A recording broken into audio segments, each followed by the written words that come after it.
watercolor and brushes and how you can learn how to do this. Okay?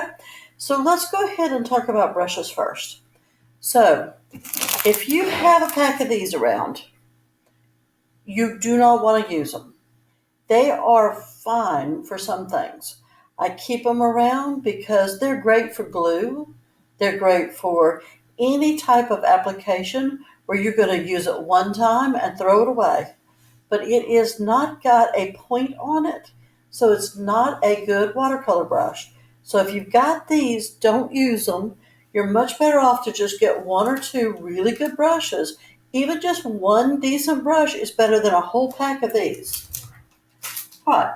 So if you're using Crayola or a lot of the other brands that you can get, and you're not going to pay a lot for these watercolors. They're going to cost you about anywhere from $1 at the dollar store to maybe $3 if you go to Walmart.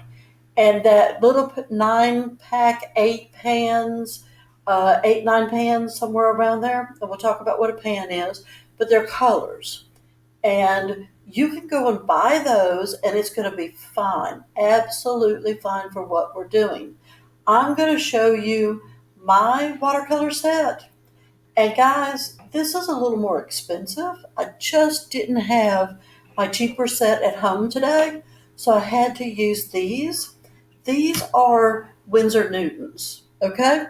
And if you really like to paint, you might like a set of Winsor Newtons.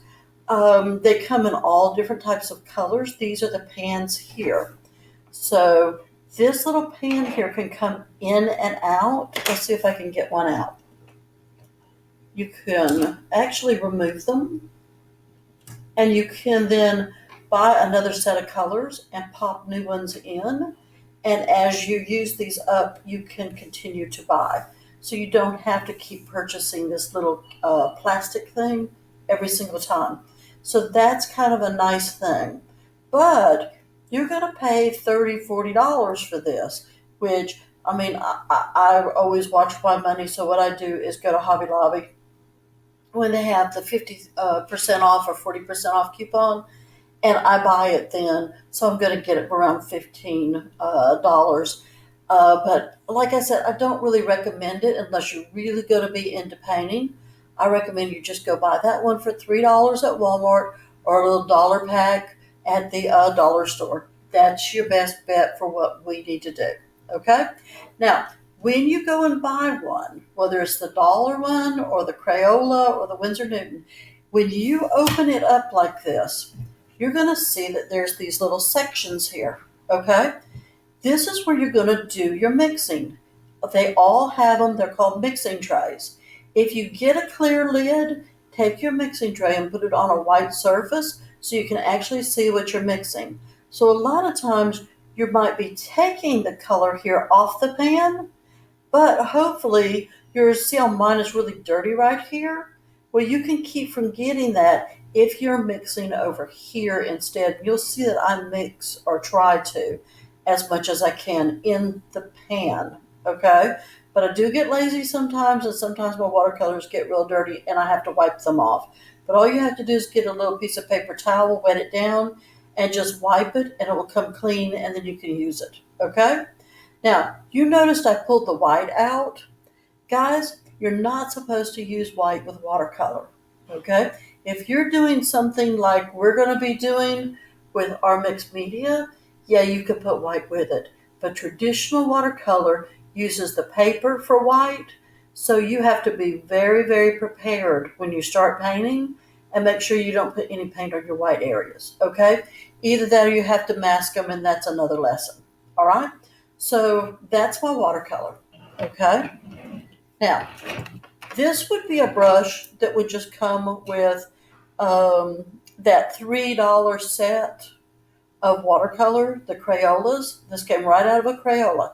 Now, when you get it out, it may not have a point on it. You want to dip it in some water. Here's my water. I'm going to dip it, and I'm going to take it, and I'm going to put a point on it. I'm going to always do this. Every time I wash it, no matter what, before I put it away, I'm going to put a point on it every single time, when I get ready to, I'm going to dry it like this first, okay? It's just going to lay down on my table flat. Once it's dry, I'm going to store it sitting up in a jar like this. Of course, not with the water in it, but I'm just going to store it. I have a ton of different glasses around, and I have all my brushes in it. So that's a good brush here. Now, this brush, which you can see is quite long, and it has a very heavy white bristle. This is not a good brush. This brush is for oil painting, or it's for acrylics. Now, you're going to be painting on a canvas if you're going to be using this brush. Our paper cannot stand up to a bristle brush. Do not use them. Take them and put them away. If you're in my art room, you're going to find that these brushes are there mixed in sometimes. You just want to stay away from a really stiff brush because the watercolor paper is just going to eat it up. Okay, so don't use that. We'll put that away because we're absolutely not going to use it. All right, so let's look at some other brushes. So traditionally, they come two ways. You have what's called a flat brush and a round brush. Okay, let me move this out of the way so it's easier for you to see. I'm going to put my paper back. Okay, so this is a flat brush. So, I mean, look at the way that it is put, the hairs are clamped to the brush itself. And see how flat that is? That's what makes it a flat brush. Now, sometimes this one has a chisel on it.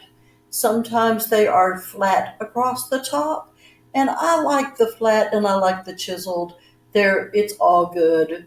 I would like, it's nice if you can have a medium one like this, just about the size that I have. I don't see the size on this one.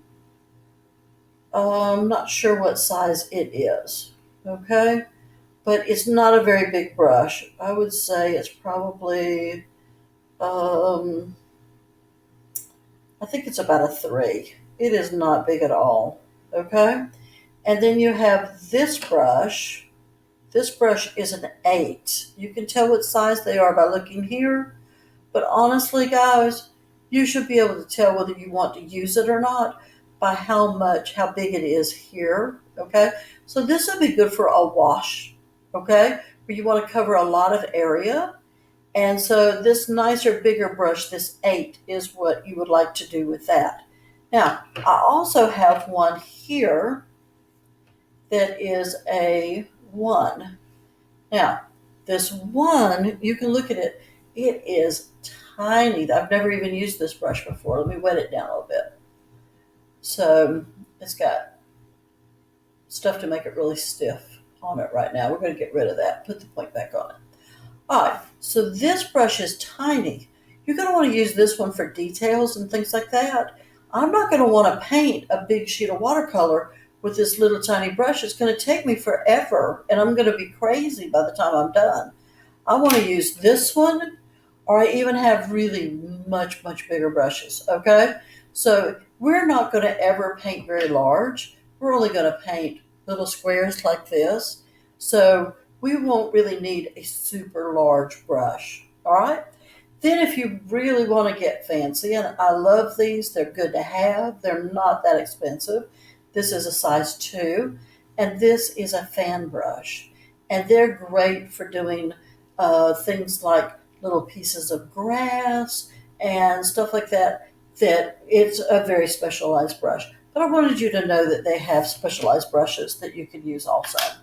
Okay, so we've talked about brushes. Let's move away from those. Let's talk about our water real quick. Now, when I'm using water, I'm going to use 2. Okay, I'm going to use 1 for cleaning and 1 for mixing. And I'm also going to clean my water. I'm not going to sit here and let my water turn black and then expect to go for a pink and expect it not to turn too dark, okay? You need to keep your water clean, but it will help you if you have 1 for washing your brushes and 1 for mixing and trying to keep them a little bit clean. Now, the other thing is I don't sit down to paint. If you've ever been in one of my classes and I've talked with you, I will tell you that I always have a piece of tissue. This is just a paper towel. I'm going to keep it, and 90% of the time, I'm going to paint with it in my hand, and I'm going to use it to keep my brush dry and things like that.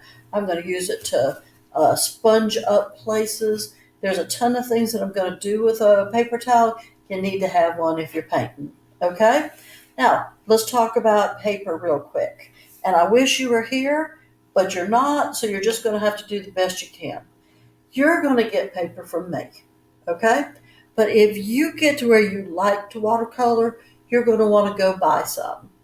When you go to buy, I would recommend you just go in to Hobby Lobby or Walmart and just get a pad, like a sketch pad, but instead of having drawing paper in it, it's going to have watercolor paper in it. I would recommend you just do that right now. You are not so far along, you need specialized paper. But when I go to the store, I get to pick from hundreds of papers. So let's say I'm going to Jerry's, okay? Artorama, I think is what it's called downtown. If I go down there, I'm going to have about 100 choices. And one of the things they're going to ask me is, do I want hot or cold press? Now, if it's a cold press, it's going to be real rough when I rub my hands over it, okay? If it's a hot press, it's going to be really smooth. I kind of like it in between. Sometimes I like a really rough one, but most of the time I'm going to use a cold press because a lot of times when I paint, I'm doing very detailed things. So I'm going to like having that cold press where I can really get in there and get all the little details in. Okay? The other thing is you can buy it by weight. How many pieces of paper are in a ream? Okay? So when you're buying it, if you're going to buy, you buy it by weight.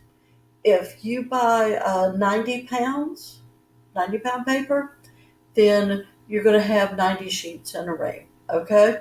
The paper that I buy for you guys is very reasonable. It's a student watercolor paper.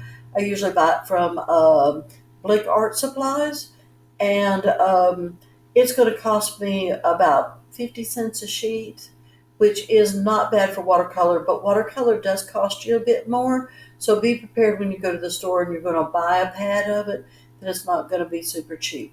But again, I'm going to be providing you with paper this year, so you don't have to worry about buying paper unless you're interested in doing a lot of painting on your own. Okay, so let's start out. Okay, now we're going to be just playing with line to start off with, and I'm going to just grab this brush because I feel like most of you will have this brush. If you go buy that Crayola one with the 8 pans, this is what you're going to get. So it's a good one to start with, okay? So I am going to go ahead and wet down my brush in the, let's see if I can get that to come over. Yeah, trying to show you a lot at once. All right, so we're just going to do a line. So I'm going to pick a dark color, and I don't have any black here. A lot of artists don't use black. They will put two dark colors together to make black. And so mine doesn't have a black in it. I rarely ever paint with a black. So I'm going to come in here and I'm going to mess around with it a little bit. Remember me telling you about this? I'm going to touch it here. Now let's talk about how watercolor should look. It should be transparent. So if I have a pencil and I have wrote my name, we'll write it right here, Wyatt. Okay, if I write it, then when I put my watercolor over it, it should have, you should be able to see it through it. It's called translucent. You should be able to see through it. You do not paint it really thick. If you paint it really thick, then what's going to happen is it won't dry. There's gum arabic in here. That's what they use with chewing gum. And with ice cream, haven't you ever wondered how ice cream stays soft? Well, it's because they put gum arabic in it. And so it doesn't dry. If you use it really, really thick, it looks real pretty, but it's going to stay sticky. And then all the hairs in the room, all the dust and everything else is going to stick to it. It's going to stick to other pieces, and it's going to be really bad for you to try to use it. So you've got to use it transparent. If you don't like the way it is transparent, then you need to switch over to another medium like acrylic or oil. Okay? All right. So we're going to go on ahead and start. Did you notice when I made my line? Do you see how there's a little bubble of color right here? You should have that. You should always be pulling a little bubble of color with you. When you don't have that, then it's time to reload your brush. Okay? You're going to want to put some more watercolor on there. Of course, we're working in the mixing tray, and you're going to want to make sure that you work again. All right. So one of the things that we really want to learn to do is we want to learn how to make really thin lines, and we want to learn how to make thick lines. Okay? And we're going to start thin, and we're going to do a lot of thin lines, a lot of thick lines, and then we're going to go thin to thick. Okay? So if I'm going to make a thin line, I'm going to take my brush and I'm going to hold it almost straight up. Now, the more pressure you put on the pencil, the more thick the line's going to be. So I'm going to just barely touch it and drag it across, and I'm going to leave myself a very thin line. Notice that it's darker at the right end than the left end, and that's because I am dragging that watercolor.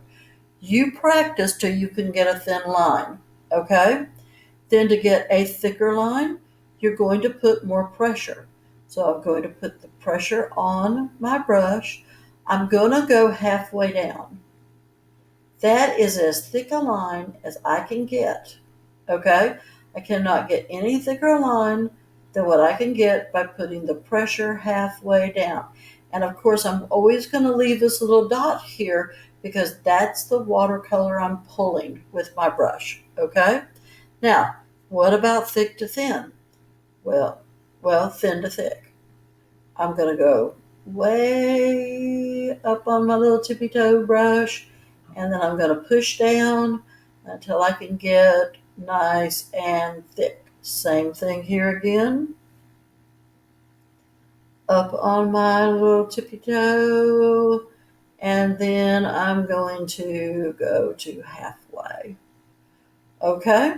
So once you get good at that and you're feeling pretty good about it, then my suggestion is you try to go into some curves. Okay? So let's do a curve. This is kind of a strange curve here, but I kind of like to teach it, where I put the brush halfway down. I go to the side, and then I pick up.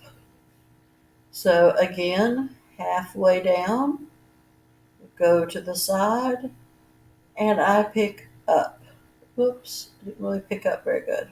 All right, starting to get too dry brush. Okay, so let's play around with thick to thin and just some little curves. So I'm going to go thick to very, very thin. And guys, I kind of twirl my brush a little bit. And I am kind of rusty because I haven't done a lot of watercolor this summer. I will get better as I go. But this shows you how to go thick to thin with a curve. So I need you to practice that. I'm going to clean my brush now. I'm going to take my brush, and I'm not rubbing it across the bottom. And I am going in figure eights and around and around. Then I'm going to take and do this. And I want to do it till it is clean. Okay? Then we're going to do just like I said we would. We're going to put a point on our brush, just like this. And we're not going to stand it up until it is dry. And the reason being is because all of the water will run down into here, and the glue is in here. And that glue will get soft, and all your brush bristles will start to fall out. So we're going to just lay it flat on the table, let it dry, and as soon as it's dry, we're going to put it up. Okay? So you practice this, and then you see me for part 2, where I'm going to teach you some techniques.